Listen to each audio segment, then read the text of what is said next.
മേഘാലയ സംസ്ഥാനം അഭിമാനമായിട്ട് കാത്തുസൂക്ഷിക്കുന്ന നദിയാണ് ധൗക്കി നദി.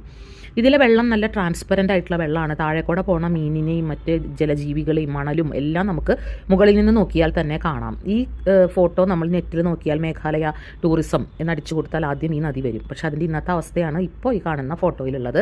അതിൻ്റെ കാരണം അതിൻ്റെ പുറകിൽ തന്നെയുണ്ട്.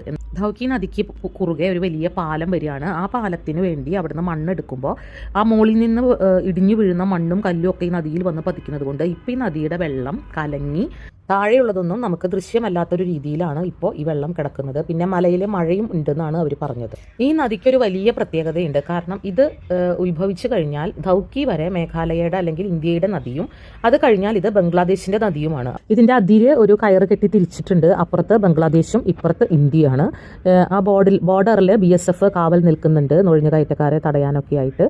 അപ്പോൾ ആ ഭാഗത്തൊന്നും നമുക്ക് വീഡിയോ പിടിക്കാൻ പാടില്ല. അപ്പോൾ അതുകൊണ്ട് ആ ഭാഗമൊന്നും എനിക്ക് വീഡിയോ പിടിക്കാൻ പറ്റിയില്ല. 1-2 ഫോട്ടോസ് ഞാനിതിനകത്ത് ചേർത്തിട്ടുണ്ട്.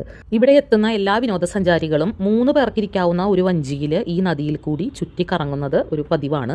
നല്ല രസമാണ് കേട്ടോ അത് കാണാനായിട്ട്. നമ്മൾ അവിടെ നിന്ന് പുറപ്പെട്ട് കഴിഞ്ഞാൽ, അതായത് നമ്മുടെ ഇന്ത്യൻ അതിർത്തിയിൽ നിന്നാണ് വഞ്ചി പുറപ്പെടുക. ആ വഞ്ചി പുറപ്പെട്ടിട്ട് ഇവിടെ ഒരു ചെറിയ വെള്ളച്ചാട്ടമുണ്ട്.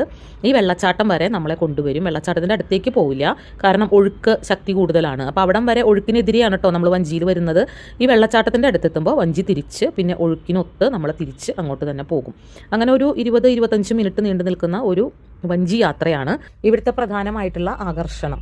നല്ല രസമാണ് ഇതിൽ പോകുമ്പോൾ. നല്ലൊരു ആംബിയൻസ് ഉണ്ട്. പക്ഷേ ഈ കല്ലും മണ്ണും ഇങ്ങനെ കൊഴിഞ്ഞു വീഴുന്നത് കാണുമ്പോൾ നമുക്ക് ഒരു മനസ്സിന് പ്രയാസമുണ്ട്. കാരണം കഴിഞ്ഞ ഒക്ടോബറിൽ, അതായത് ഒരു മാസേ ആയിട്ടുള്ളൂ ഈ പണി തുടങ്ങിയിട്ട്, അതുവരെ വളരെ ക്രിസ്റ്റൽ ഗ്ലാസ് പോലെ തെളിഞ്ഞിരുന്ന ഈ വെള്ളം ഇപ്പോൾ കലങ്ങി കിടക്കുന്നത് കാണുമ്പോൾ ശരിക്കും നമുക്കൊരു വിഷമം തോന്നും. നമുക്കത് കാണാനും കഴിഞ്ഞില്ല. കാരണം നമ്മൾ ലേറ്റായി പോയി, ഒരു മാസം ലേറ്റ് ആയതുകൊണ്ട്. ഇപ്പം ലോക്സഭയിലെ പാർലമെൻറ്റിലൊക്കെ ഈ പ്രശ്നം ഉന്നയിച്ചുകൊണ്ടിരിക്കുന്ന ഒരു സമയം കൂടിയാണ്. അപ്പോൾ ഇവിടെ ഈ കാണുന്നതാണ് ബംഗ്ലാദേശിൻ്റെ അതിർത്തി. അങ്ങോട്ട് നമുക്ക് പ്രവേശനമില്ല, അത് സ്ട്രിക്ട്ലി പ്രോഹിബിറ്റഡ് ആണ്. അത് മാത്രമല്ല അവിടെ BSFൻ്റെ ശക്തമായ കാവലും ഉണ്ട് അവിടുന്ന് നുഴഞ്ഞു കയറ്റക്കാരെ തടയാനൊക്കെ ആയിട്ട്. പിന്നെ ഇന്ത്യയുടെ പതാകയും ബംഗ്ലാദേശിൻ്റെ പതാകയും 2 ഭാഗത്തായിട്ട് നാട്ടിയിട്ടുണ്ട്. അപ്പോൾ നമ്മുടെ അതിർത്തി അവിടെയാണ് കിടക്കുന്നത്. അവിടെ വീഡിയോ എടുക്കാനും പറ്റില്ല. അപ്പോൾ അതുകൊണ്ട് തന്നെ നമ്മൾ ഫോട്ടോ മാത്രം എടുത്ത് അവിടുന്ന് പോരുകയാണ് ചെയ്തത്. ധാരാളം വെറൈറ്റി മീനുകളുള്ള പുഴയാണ് ഇതെന്ന് പറഞ്ഞു. അതുകൊണ്ട് മീൻപിടുത്തക്കാർ പുഴയുടെ നടുവിൽ തന്നെ വഞ്ചിയിട്ടിട്ട് ചൂണ്ടയിട്ടിരിക്കുന്നത് നമുക്ക് കാണാം.